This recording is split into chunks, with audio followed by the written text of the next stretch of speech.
सांगली महापालिकेत महापौर धीरज सूर्यवंशी यांची प्रेस सुरू असताना राष्ट्रवादी काँग्रेस शरद पवार पक्षाचे एकमेव नगरसेवक अभिजित कोळी हे या पत्रकार परिषदेमध्ये उपस्थित राहिले।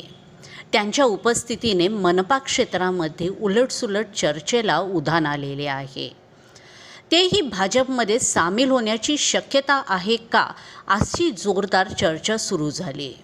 महापालिका क्षेत्रात राष्ट्रवादी काँग्रेस शरद पवार पक्षाचा सुपडा साफ होणार का, अशी उलटसुलट चर्चा सध्या जोर धरताना दिसून येत आहे।